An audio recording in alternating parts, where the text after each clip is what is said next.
Assalamualaikum warahmatullahi wabarakatuh. Bismillahirrahmanirrahim. Rabbi shrah li sadri wa yassir li amri wahlul 'uqdatam min lisani. Allahumma shalli wa sallim ala sayyidina Maulana Muhammadin wa ala alihi wa sahbihi ajmain. Amma ba'du. Ini yang saya hormati pertama, pengatur saya ini Profesor Dr. Haji Maskuri. Yang cara ngomong tidak kayak profesor tapi kayak jurkam. Jadi kalau ciri utama akademisi itu kalau ngomong itu teduh, datar, runtut, sehingga memaksa orang lain itu menerima karena runtutan logika yang terbangun. Nah, kalau ini enggak, pokoknya kasar gitu pokoknya orang itu. Ini agak lazim, agak dalam dunia ilmu. Semua wakil rektor, semua yang hadir yang saya hormati, saya seperti yang dikatakan moderator Pak Sinten, Bapak Anwar, bahwa memang saya tidak boleh terikat sama yang di belakang ini karena ini kayak apa ya, ada satu madhab yang anak-anak Unisma semuanya harus tahu, teman-teman di Unisma, menjelaskan itu tidak lebih baik. Jadi karena seakan-akan belum melakukan. Indonesia itu dulu kedatangan Islam itu tidak pernah dipertentangkan antara Islam dan negara, sehingga diskusi itu sudah salah karena para wali itu tidak pernah mempertentangkan Islam dan keindonesiaan atau kebinekaan. Satu, bahwa para wali itu misinya dakwah, di mana-mana dakwah itu pasti ketemu yang berbeda, mulai beda agama, beda pilihan madhab, beda tradisi, beda kultur. Jadi itu tidak perlu dipertentangkan, tapi malah itu jadi lahan dakwah. Sehingga kita ini kalau diminta diskusi hubungan negara dan agama malah bingung, memangnya kenapa. Itu seperti dulu zaman P4, saya punya kawan di Jogja, teman saya nulis tafsir Profesor Zaini, itu pernah zaman Pak Harto disuruh sosialisasi P4 di Papua, apa hubungan Pancasila dan UUD 45. Itu orang Papua jawab, hubungannya baik-baik saja Pak. Jadi yang unik itu ketika disuruh baca Pancasila, satu Pancasila, dua ketuhanan yang Maha Esa. Nah, akhirnya 6 kan? Kenapa Pancasila jadi 6?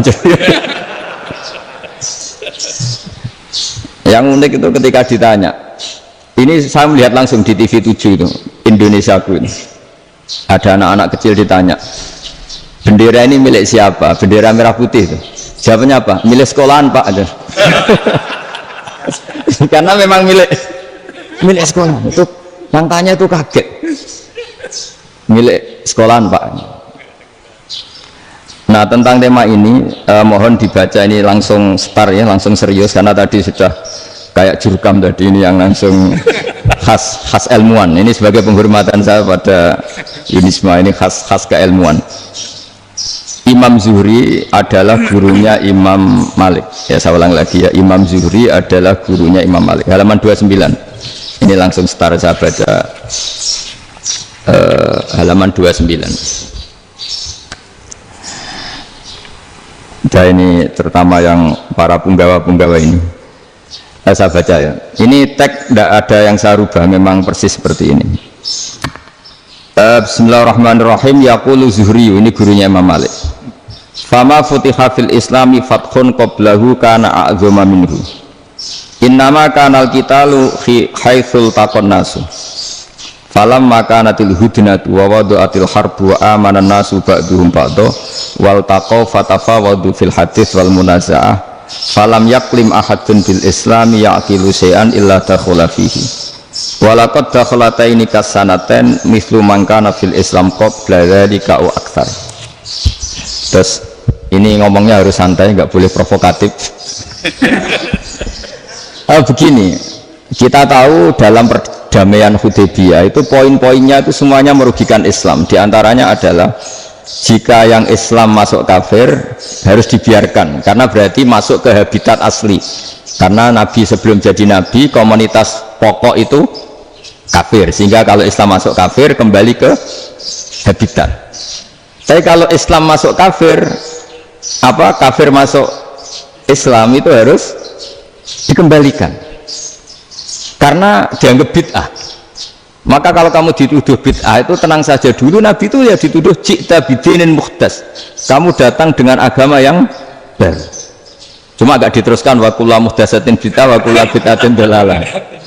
Jadi orang-orang kafir dulu kalau ngomentari Nabi ya ji'ta bidinin muhdas, kamu datang dengan agama yang apa?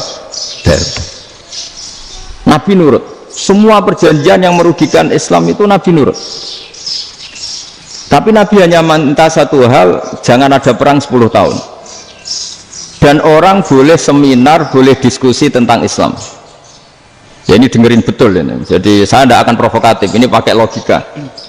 Nanti bisa dipakai disertasi doktor. Tapi saya minta orang boleh diskusi, boleh seminar tentang Islam. Akhirnya saat itu juga ada orang yang masuk Islam di depan tulisan itu belum kering istilahnya, datang ke situ, namanya Abu Jandal bin Suhail bin Amr. Itu datang ke Nabi, ya Rasulullah saya ini mau masuk Islam. Kata orang-orang kafir, ini pertama Muhammad, kamu komitmen enggak sama perjanjian? Kalau kamu komitmen harus kamu kembalikan. Nabi bilang, ya Abu Jandal kamu kembali ke mereka, ke habitat mereka, yaitu menjadi kafir, di komunitas kafir maksudnya. Akhirnya nangis. Sayyidina Umar itu mendekati Abu Jandal, kemudian memberi isyarat supaya ngambil pedangnya. Jadi isyaratnya wong ini baca ora wis. Maksudnya orang-orang kafir. Tapi Abu Jandal nggak mau. Singkat cerita akhirnya kembali ke komunitas kafir. Tapi yang dikatakan Imam Zuhri cara analisis ini nggak bisa pakai provokatif, harus pakai analisis. Innama kanal kitalu haitsul takon nasu. Yang namanya perang itu menjadikan orang tidak berpikir jernih. Ini poin yang diambil oleh Rasulullah. Kalau dibahasakan Nabi curi kesempatan, masuk Nabi dikatakan mencuri, meskipun itu hanya bahasa ya. Nggak mungkin lah kita bahasakan seperti itu. Saya ulang lagi ya. Kenapa ada perang berkesinambungan sampai tahun ke-8 Hijriah? Mulai tahun kedua ada perang Badar sampai tahun 8 Hijriah itu perang terus. Nabi sama orang kafir perang terus. Akibatnya apa Pak Profesor? Namanya perang itu ya nggak kau bermikir. Pokoknya agar ketemu Islam perang, Islam ketemu kafir perang, nggak kau bermikir.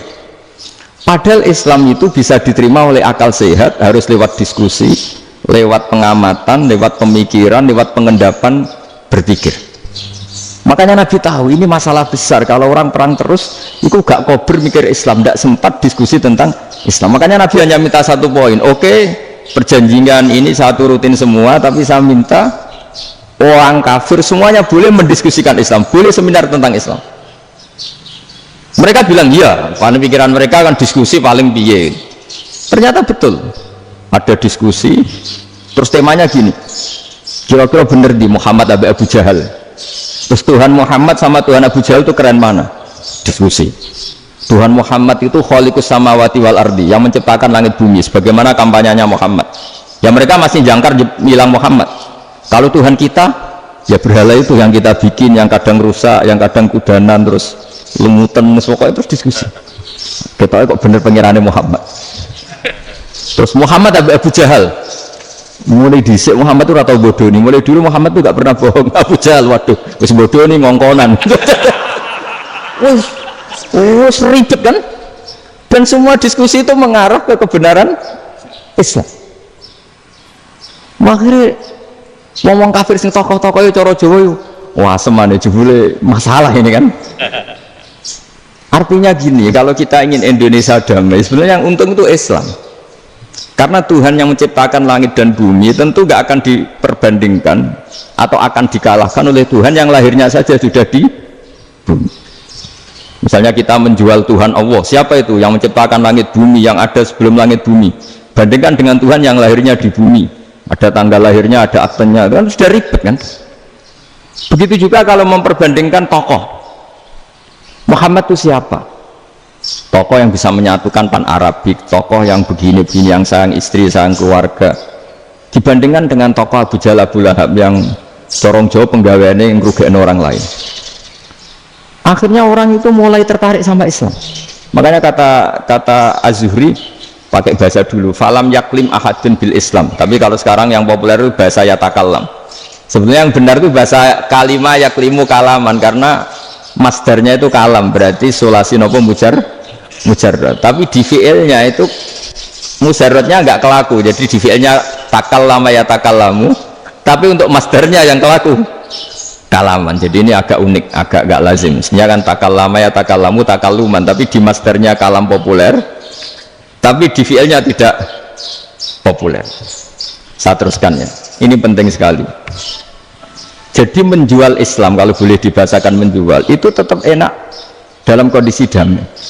Karena kalau kita perang, itu bawaannya kalau ketemu ya perang, kalau ketemu perang, sehingga orang itu rakober diskusi loh, saat benernya Islam sampai kafir itu bener di.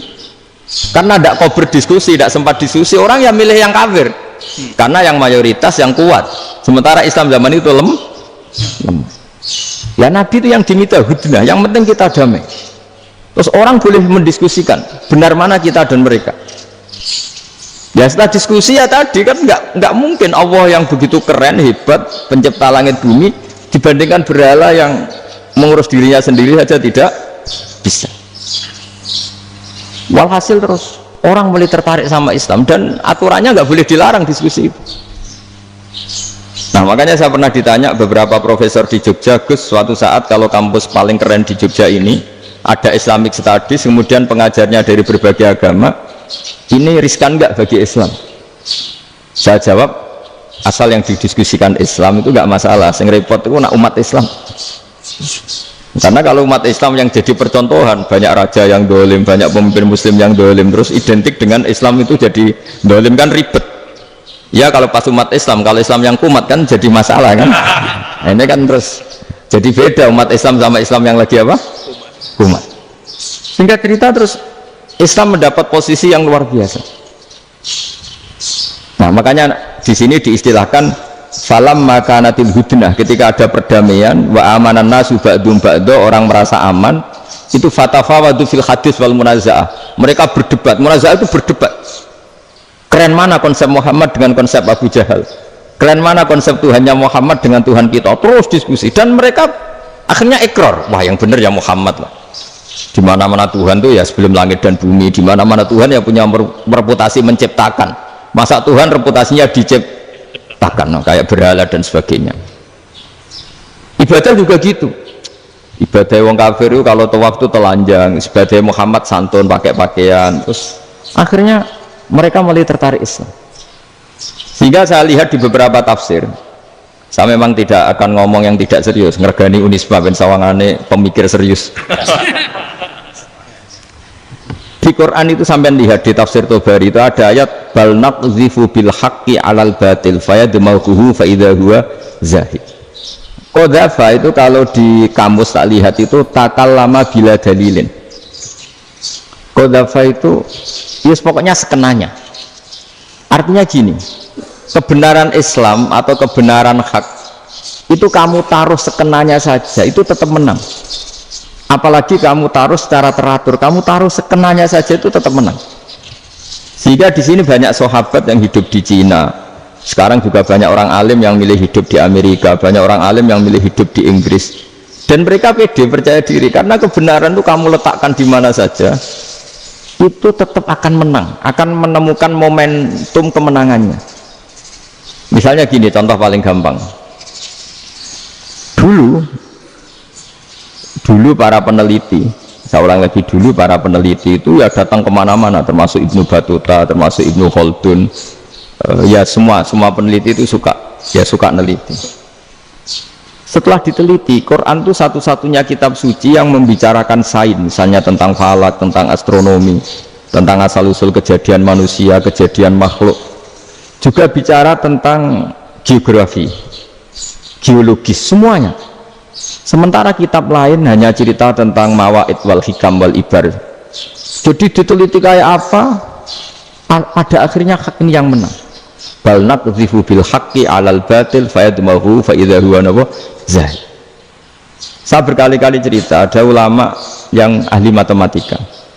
Ketika ditanya kenapa kamu suka ngajar matematika, sampai muridnya itu ragu, ini guruku mlebu swarga ta ora, penggaweane mulang matematika. Jadi para muridnya bermimpi bahwa Imam Amudi itu disuruh ngajar para malaikat. Dan itu pede betul dia. Kata Allah, ini ulama saya yang iman kepada saya setingkat iman kamu. Dari malaikat itu tidak mungkin Gusti, kita menyaksikan langsung engkau, sementara ini di bumi nggak nyaksikan jenengan. Kenapa bisa sepede dan seyakin itu? Akhirnya Imam Amudi disuruh ngajarin matematika. Jadi Anda kalau profesor itu nanti harus sempat ngajari malaikat, itu baru benar-benar profesor. Jadi nanti di akhirat ngajari siapa? Malaikat. Jadi ada seminar yang melibatkan banyak malaikat, narasumbernya itu seorang profesor. Itu ketika kenapa engkau begitu yakin kalau Allah itu Tuhan dan Allah itu Al-Wahidus Shomad. Terus Imam Amudi mulai nulis angka gak beraturan, 2, 3, 4, 5 sampai 1 miliar, 1 triliun, semuanya gak beraturan. Kata beliau, nisbatus naini wasalasa ila ma la nihayatalaha iku nisbatul far'i ilal asli. Mau angka sebanyak apapun, 2 dibanding 1 ya far'ul wahid, 3 dibanding 1 ya far'ul wahid. Semua angka yang enggak terhingga pun dibanding 1 semuanya far'ul wahid. Semua angka sebanyak apapun itu cabang dari angka 1. Fakullu hadhil awalim far'un minal wahidis shomad, yaitu Allah Subhanahu wa ta'ala. Akhirnya malaikat tepuk tangan, iya juga. Jadi begitu juga ada ulama itu ahli gambar. Saya dulu ngaji sama Mbah Mun Al-Husunul Hamidiyah, itu kitabnya itu banyak gambarnya. Dan kali gambar yang ngawur betul, mangga ahli gambar. Saya epol, sempurna lele. Semua gambar bangunan, gambar sapi, pokoknya gambar. Ternyata dia menemukan Tuhan itu dari gambar. Gambar serapi ini atau seruwet ini sama. Gambar rapi sama ruwet itu sama kalau dalam pandangan tauhid. Dimulai minan nuqtah al-wahidah. Kowe cek gambar sing rapi sing indah, cek gambarmu elek, dimulai dari 1 titik, dan titik ini nuqtatil wujud, yaitu Allah Subhanahu wa ta'ala. Jadi nak cara ahli tauhid gak penting gambarnya api, menang lomba atau ora penting, butuhnya hadis surah ini gambar baik yang rapi maupun ndak adalah min nuqtah dari 1 titik. Nah, alam raya sebanyak ini mbok gambar mbok ora, cek mulai Mars sampai Jupiter kabeh semua bentuknya yang banyak ini semuanya min nuqtatil wujud, yaitu dari titik wujud. Gini kok Allah Subhanahu wa ta'ala. Di sini hebatnya ulama-ulama, mbok dia pengajar matematika, mbok pengajar gambar, semuanya dipakai perangkat untuk tauhid. Nah, itu kan juga bagian dari Islam damai, Islam yang sangat tidak perlu perang untuk orang dipaksa Islam, nggak perlu provokatif kayak tadi pidatonya rektor jenengan tadi. Jadi ciri utama ilmuwan tuh kalau ngomong datar tapi logikanya nggak terbantahkan, itu ciri khas ilmuwan. Kalau ciri khas politikus kalau ngomong itu keras, provokatif lah kira-kira gitu. Tapi isinya biasa. Nah, saya berharap nanti semua profesor doktor itu datar tapi isinya kualitasnya bagus ini. Mantas. Jadi makanya terus kata ulama, kenapa diistilahkan balnat zifu bil haqqi, kenapa pakai kodhafa, sementara kodhafa maknanya takallama bila dalil. Maksudnya bila dalil di sini itu min ghairi ikhtiyajin ila dalilin, kebenaran itu memang nggak butuh dalil. Apa kita perlu dalilnya apa, buktinya apa? Kalau 3 itu cabang dari 1, wong gendeng yang takut gitu pas orang gendeng. Wong 3 cabang dari 1 kok ditanyakan buktinya apa? Itu min awalil bidah. Pertama orang pasti tahu kalau 3 itu far'ul wahid, 1 juta juga far'ul wahid, 1 miliar juga far'ul. Gambar yang sebanyak apapun ya dimulai dari 1 titik, cek gambar bener maupun yang tidak. Akhirnya apa? Ulama dulu itu sebegitu rileks nerangkan tauhid. Lalu kenapa asma ini yang ya ini kan khas NU ya, khas pesantren. Sebenarnya saya keberatan pakai istilah khas NU, pakai khas pesantren, karena NU itu anaknya pesantren, jangan dibalik pesantren anaknya NU, karena sebelum ada NU itu ada pesantren. Tapi kayaknya Unisma lebih suka pakai bahasa NU, dan saya ya agak-agak orderan yang terpaksa disuruh ngomong. Ini agak apa ya, agak kacau sebetulnya, ini agak kacau. Jadi NU itu sama pesantren itu tua pesantren. Jadi NU dilahirkan pesantren, bukan dibalik pesantren dilahirkan NU. Sehingga barokahnya didirikan pesantren ini, kadang nyuwun sewu sekali Mbah Hasyim itu kadang ide besar beliau itu ora dituruti wong NU. Jadi Mbah Hasyim cara kula kok dadi Mbah Hasyim ya mantau. Mbah Hasyim itu ngarang meno kentong. Nggih ngarang meno beduk, tapi NU nganggo kentong. Beduk. Dan uniknya Mbah Hasyim enggak tersinggung. Karena ciri khas pesantren itu membolehkan perbedaan apa? Pendapat. Itu masyhur khilafnya Mbah Hasyim sama Mbah Fakih Mas Kumambang itu sampai dikitabkan. Saling ngeritik, saling macam-macam lah. Jadi cara berpikir Mbah Hasyim ketika Nabi rembukan, ini gimana ya cara menentukan waktu sholat ya? Ya pakai kentong ya Rasulullah, zakalin nasoro itu untuk orang Nasrani. Ya pakai buk itu trompet, zakalil Yahud itu untuk orang Yahudi. Terus, ada yang lagi pakai api ya Rasulullah, zakalil Majusi itu orang Majusi. Setelah itu ada orang datang lari-lari cerita mimpi azan tadi. Ya itu terus dipakai sarana pemanggilan sholat ya azan itu. Sehingga Mbah Hasyim menolak kentong. Karena mantas sababi qaumin fahuwa minhum. Beliau keras sekali sampai bilang haram. Beliau judulnya ya haram, al-jasus antakrimin nakus. Setelah naskah itu sampai ke Mbah Fakih Mas Kumambang di Gresik situ, di daerah Dukun situ. Dulu nggak ada WA ya, jadi sampainya ya lama. Makanya saya sampai sekarang nggak punya WA karena ya saya ulama kan, kalau WA-an terus ya jadi ulama. Nggak jadi ulama main WA-an terus itu. Nah itu termasuk rektor nggak kau bermikir itu mesti kebanyakan WA. Karena kan otaknya didikte oleh sesuatu yang masuk, sesuatu yang dilihat itu kan pasti mendikte kita. Beda kalau yang nggak WA-an kan mikir apa kita yang menentukan. Kalau WA-an kan kita ditentukan. Mau mikir anaknya butuh apa, gara-gara WA informasi Jakarta mikir Jakarta. Padahal secara kewajiban ngapain kamu orang Malang mikir Jakarta? Gara-gara WA mikir Jakarta belum selesai ada berita di Sulawesi, mikir Sulawesi. Habis itu mikir NTT. Makanya semua orang sekarang merasa tokoh nasional gara-gara informasi yang masuk itu nasional. Jadi masuk RT yang mikir gimana Gus Indonesia kok ada RT sampai lupa kalau dia itu RT. Jadi semua orang sekarang merasa tokoh nasional. Nah, itu gara-gara apa coba? Akhirnya semua orang juga punya ide tentang nasional. Harusnya negara begini-gini. Jebule wong sing duwe ikon iki apa? RT. Ribet kan? Saya teruskan. Setelah naskah itu sampai ke Kiai Fakih Mas Kumambang. Beliau itu marah besar. Ini harus dilawan dan saya bukan karena benci Mbah Hasyim. Beliau teman saya ketika ngaji Kiai Mahfud di Mekah. Jadi Mbah Fakih dan Kiai Hasyim itu teman ketika ngaji di Mekah. Secara ngelawan tuh lucu. Lucu, gak ilmiah tapi gak ilmiah wong alim tetap ilmiah. Di mana-mana serupa itu tidak sama. Ya kalau mungkin zaman Nabi di Medina itu zaman itu kentong itu identik dengan milik Nasrani. Di Indonesia beda. Pos kampling ya kentong, kebakaran ya kentong, wae sarapan orang di LP ya pakai kentong. Jadi tidak ada jaminan kalau kentongan itu identik dengan Nasrani. Lalu haramnya di mana? Yang di mana-mana tasabuh itu identik. Ini tidak identik. Mulai masalah kan? Mulai masalah. Jadi beliau kayak judul Hazruus. Hazruus itu kepala bergeleng-geleng. Sekarangan kok ngene. Jadi sekarangan kok provokatif gitu. Nah. Dan itu Mbah Hasyim ya hormat Mbah Fakih ya hormat Mbah Hasyim. Saya sendiri secara pribadi itu lebih suka mendapat Mbah Hasyim sebetulnya. Karena bagi saya sholat itu sakral, ya sudahlah kalau sakral ya dipanggil dengan sesuatu yang sakral yaitu kalimat thayyibah azan. Tapi saya tidak akan bilang kalau kentongan itu haram. Karena kalau haram alasannya mirip orang Nasrani. Sementara pos kampling ya pakai kentong, ada banjir ya kentong, ada kebakaran ya kentong. Jadi tidak identik untuk misa atau untuk sholat ala Nasrani. Tapi itu dulu ya rileks saja, dua beliau itu ya saling menghormati padahal saling kritik. Dan dulu ulama yang beda madhab itu ya saling menghormati. Imam Syafi'i itu kalau sholat di kawasan Masjid Abi Hanifah ya tidak kunut.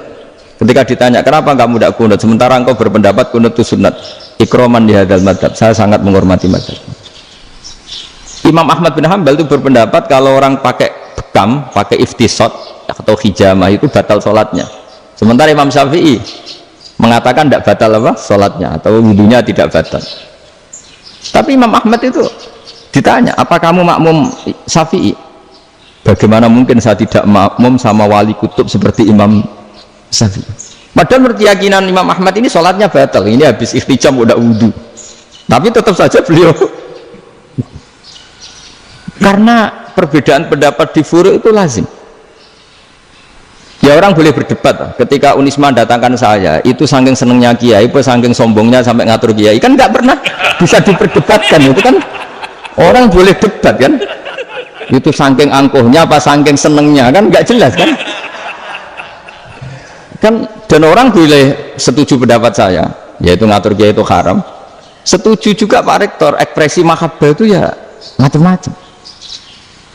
Dulu sahabat gitu, sahabat itu ada yang nggak kenal wajahnya Nabi sama sekali sampai akhir hayatnya. Ketika ditanya, lo kamu itu sahabat kok nggak tahu wajahnya Nabi?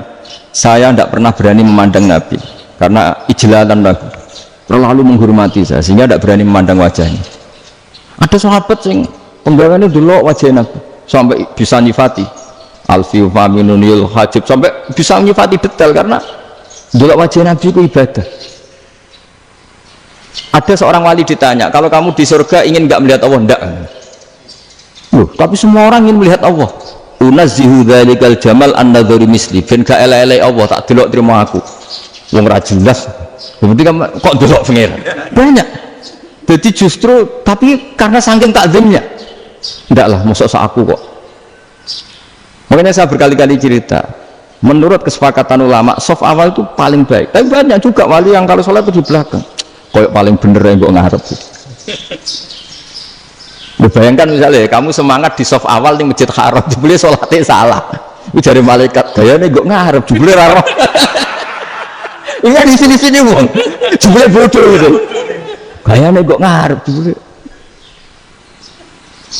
Coba orang kalau sowan Mbah Mun, yang berani di depan itu kan ya ketuanya atau jubirnya kan, yang merasa tidak pati pinter-pinter kan mesti di pojokan. Artinya sudut pandang seperti itu ya sah saja, apa? Sah saja. Makanya banyak sahabat yang jarang sowan Nabi, alasannya takut ganggu Nabi. Banyak yang sering sowan Nabi, alasannya seneng Nabi. Yang sowan ya seneng Nabi, yang nggak sowan alasannya seneng. Loh, Nabi itu tokoh, punya keluarga, punya anak. Kalau saya sering sowan berarti sering ganggu. Yang sering sowan dia alasan ini khazanah kita harus istifadah. Jadi zaman dulu dia biasa dua sahabat, yang satu milih mahabbah itu milih sering sowan, yang satu juga mahabbah milih tidak sering. Karena pertanyaannya bisa dibalik kan, sering sowan apa sering ganggu coba. Nabi Abedar, assalamualaikum. Nabi nimang cucunya, assalamualaikum. Ayo bener yang sowan apa bener yang enggak kalau seperti itu. Akhirnya terus diatur sedemikian rupa oleh Quran. Walau annahum sabaru hatta takhruja ilaihim lakana khairal lahum. Jadi sahabat kalau mau sowan Nabi ya nunggu di Sufah. Kalau Nabi keluar berarti milik publik, sekali masuk ke dalam tidak ada sahabat yang berani sowan. La tadkhulu buyutan Nabi illa ayyudzana lakum. Kalau soal sampai masuk dalam harus nunggu dipanggil. Karena sekali Nabi masuk dalam itu milik privat keluarga, milik istrinya, milik cucunya, milik keluarganya. Dan Nabi sekali keluar ke ruang itu berarti milik publik. Itu terus jalan tengah. Karena kalau langsung masuk, bayangkan saya itu sering menyaksikan Mbah Mun habis ngaji 2,5 jam ngaji Jalalain, baru masuk assalamualaikum, padahal yai mungkin mau ke kamar mandi, mau ini itu. Jadi dulu itu Quran sangat modern, sebelum ada dokter ngatur tamu, rektor ngatur tamu itu Islam sudah modern. Dia kan nggak fair kan, misalnya saya ke Unisma harus janjian pakai ini, terus kalau misalnya kesini selonang-selonang kan lucu kan, mentang-mentang kiai terus juga sowan-sowanan selonang-selonang, padahal kalau kita mau ke mereka pakai protokol. Sering tidak fair dunia ini, tapi karena aku kiai oleh gelo ya sudah. Akhirnya saya memutuskan gak gampang kemana-mana karena itu. Saya sering didatangi ajudannya menteri, Gus mau ada tamu dari Jakarta tanggal ini, mesti saya bilang mereka milih tanggal yang mereka kosong, kok tidak mikir apa pas itu kosong. Tak jawab enggak lah, sebelum diatur bahasanya dan tawaduknya gitu. Akhirnya dibalik, datang lagi, Gus jam dengan kosong apa kita menyesuaikan. Lah itu lagi berakhlak kata saya. Itu baru punya akhlak kata saya. Bukan masalah ini, bukan masalah gengsi ya. Saya sendiri itu dolan ke alumni itu jarang, karena ya takut. Kiai kan yang nganggur, jam 9 nganggur, jam 10 nganggur. Bisa saja alumni itu kerja di pabrik, bisa saja yang latihan ekonomi di pasar. Jika kalau saya datang jam 9, iki kiai sing miliki santri ini, apa kiai sing ganggu santri? Ya karena orang ini mau melakukan rutin, gak kok berpikir, pokoknya ini jenis silaturahim. Mau nyerah kok berpikir, padahal kalau jangan-jangan ini kiai yang miliki santri ini, apa kiai yang ganggu santri ini karena datang di jam kerja. Nah, bayangkan kalau kebenaran dulu itu dikawal oleh satu peradaban perang. Jadi Nabi sesuai jangan anggap Nabi. Perang Badar menang Nabi, perang Uhud menang wong kafir, perang ini gonta-ganti. Apapun itu yang penting satu kesimpulannya, cara Rasulullah kesimpulannya satu. Orang tidak kober mikir kebenaran secara mengendapkan pikiran dengan pikiran jernih. Maka hebatnya Nabi ketika perjanjian, pokoknya saya minta nggak ada perang. Dan orang boleh mendiskusikan Islam. Itu luar biasa idenya Nabi. Karena bawaan perang itu orang kan nggak kober mikir. Ibarat seorang misalnya senang satu perempuan, ketemu rivalnya langsung perang kan nggak mikir. Tapi kalau kau bermikir, jangan-jangan cawe itu rasa seneng aku. Untungnya apa untuk uang aja rasa seneng, malah mau loro hati. Terus sudahlah, buruan dialihkan kemana kan gitu. Itu nak mau amen WA nan tukaran lewat SMS atau tarung langsung, kau bermikir. Tapi kalau kau bermikir, akhirnya berpikir, perempuan tadi sebenarnya yang disenangi siapa? Oke, ternyata senang Pak Erick. Sudah kita ngalah, karena tidak ada nikmatnya kan menikahi perempuan yang sama sekali tidak mencintai kita. Tapi kalau nak kau berpikir pokoknya diprovokasi, wah gue kalah mbak A, gue kalah mbak B, pikirannya kan ojo sampai kalah, bareng wis menang ternyata ada mas lah. Nah bayangkan Islam itu seperti itu dulu, dipertarungkan. Doang Islam itu dinu aklin, agama yang diterima dengan akal sehat. Tapi sekarang ukurannya perang, yang menang berarti benar, yang menang benar, kan terus jadi repot. Itu Nabi tidak ingin, makanya Nabi ingin sudah nggak ada perang. Nah, makanya kata Imam Zuhri, fathul Islam terbaik adalah orang boleh diskusi tentang Islam dan tidak ada perang. Lagi-lagi penting, tidak perang itu penting, silmun itu penting, perdamaian itu. Setelah tidak ada perang, akhirnya fatafawadu fil hadis wal munazah, orang boleh diskusi apa saja, termasuk boleh adu polemik. Konsep satu Tuhan dan Tuhan banyak diperdebatkan.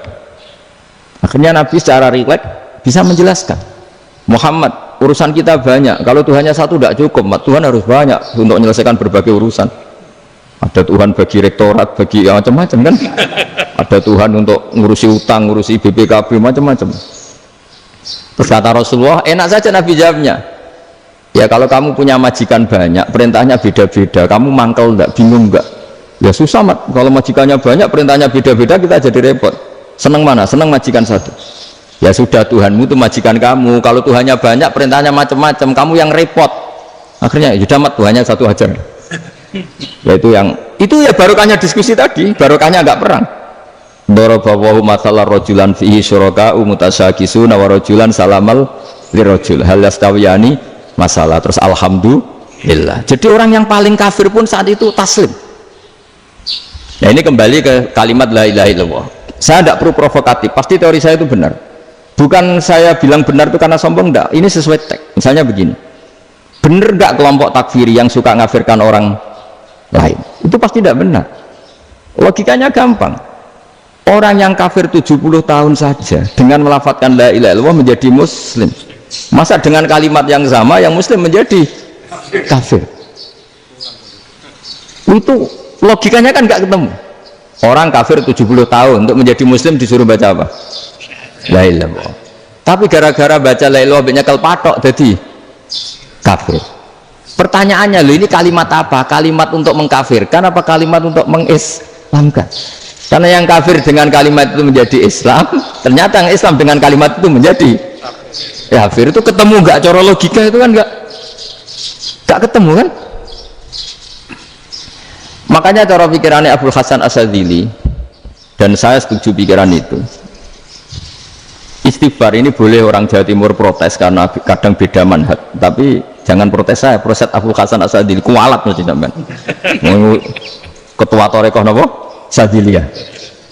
Cara madzhab Syadzili, dan Anda boleh berbeda madzhab, mencari khasnya wong kampus wani beda kapasitas lah, pokoknya butuhnya beda. Dan ketok pinter, ketok kritis tuh. Cara madhabi Abul Hasan Asadili itu gini Pak Rektor. Jadi istighfar itu baik, tapi ba'da kamali tauhid, setelah tauhidnya itu benar. Alasan beliau masuk akal.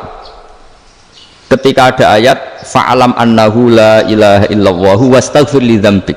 Bihadil kalimah. Jadi orang boleh istighfar setelah tauhidnya benar. Alasannya Abul Hasan Asadili begini. Qulil ladzina kafaru iyantahu yughfar lahum ma qad salaf. Katakan kepada mereka yang kafir, sekali mereka tidak kafir, maka otomatis dosanya masa lalu diampuni. Pertanyaannya, yang bisa menghentikan kekafiran itu kalimat apa? La ilaha illallah. Dengan hanya melafadzkan la ilaha illallah Muhammadur Rasulullah, langsung yughfar lahum ma qad salaf, langsung dosanya diampuni. Berarti yang menjadi pengampun dosa lah, penyebab pengampunan itu apa? La ilaha illallah. Itu bahkan orang kafir belum istighfar. Di ayat itu kan Allah gak mensyaratkan setelah la ilaha illallah istighfar baru diampuni, enggak, asal la ilaha illallah langsung yughfar lahum ma qad salaf. Saya ulang lagi ya, jelas ya. Jadi kulil ladzina kafaru iyantahu yughfar lahum ma qad. Nah sekarang iyantahu, mereka berhenti dari kafirnya, syaratnya pakai apa? La ilaha illallah Muhammadur, itu langsung yughfar lahum ma qad. Artinya apa? Ghufranullah itu bisa didapat hanya dengan mujarrodut tauhid, yaitu hanya dengan melafadzkan kalimat thayyibah. Dan sahnya istighfar juga berdasar kalimat thayyibah itu. Misalnya gini, orang kafir sebelum Islam melafadzkan astaghfirullah, astaghfirullah, astaghfirullah, kira-kira diterima enggak? Enggak kan? Karena syaratnya istighfar ba'dat tauhid. Nah makanya dalam mazhab Sadili istighfar itu setelah la ilaha illallah. Karena cara pandang ya seperti itu. Jadi fa'alam annahu la ilaha illallah wastaghfir li dzambik. Jadi dengan kebenaran tauhid saja ini sudah cukup kita insya Allah layak diampuni. Karena innallaha la yaghfiru ayyusyraka bihi wa yaghfiru ma duna dzalika liman yasha. Jadi orang yang tauhidnya benar itu bisa diampuni Allah asal tauhidnya benar. Itu Allah ngendikan liman yasha wa yaghfiru ma duna dzalika liman yasha. Dawi Imam Suyuti walam yakun liman yastaghfir. Jadi orang yang bertauhid secara benar meskipun gak sempat istighfar itu tetap potensi diampuni. Karena bawaan tauhid itu sudah menjadi layak diampuni. Kayak orang kafir sekali ngelafadzkan kalimat tauhid mbok gak istighfar langsung diampuni. Nah, karena melihat seperti itu terus orang berlomba-lomba memperbanyak jumlah ngelafadzkan la ilaha illallah. Jadi kita yang alim, kita semua, saya tidak bilang saya, kita termasuk yang di pinggir-pinggir saya ngaku alim orang masalah lah sopai. Kita semua yang alim-alim itu tahu bahwa la ilaha illallah itu super, sudah bawaannya tauhid, juga punya kelayakan diampuni. Nah kemudian nasib kita agak sial, malah kalimat ini dituduh bid'ah, dituduh khurafat. Mergo Nabi nggak pernah tahlilan, Nabi tidak pernah. Nabi gak pernah tahlilan, kalau diartikan Nabi ratau moco la ilaha illallah, aneh gak kalimat ini. Ini provokatif.